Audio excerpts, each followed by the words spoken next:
અબડાસા તાલુકાના ગરડા પથકના વાયોરથી 10 કિલોમીટર દૂર નિરમા સિમેન્ટ કંપનીના બાજુમાં આવેલ થુમડી ગામે હુસેનછા પીરની દરગાહ પર પરંપરાગત રીતે દર વર્ષની જેમ આ વર્ષ પણ મેળો ભરાયો હતો, જેમાં થુમડીના મુજાવર રમધાન સુમરા, મૌલાના અધરેમાન લોહાર, અકરી મોટીના સરપંચ રાજુભા જાડેજા, રાજકીય આગેવાન અનુભા જાડેજા, વાયોરના ફુલાય બેર મોટી, ચરોપડી મોટીના સરપંચ, ગરડા પથકના તમામ ગામના સામાજિક આગેવાનો, રાજકીય આગેવાનો, સરપંચશ્રીઓ, વિવિધ સમાજના આગેવાન, આજુબાજુના ગામો સહિત લોકો, શ્રદ્ધાળુ મોટી સંખ્યામાં ઉપસ્થિત રહ્યા હતા.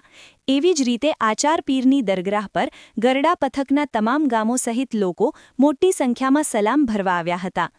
મિસ્ટર ગુજરાત ન્યૂઝ સત્યતાની સાથે સ્પષ્ટ વાત. અહેવાલ કિશોરસિંહ જાડેજા.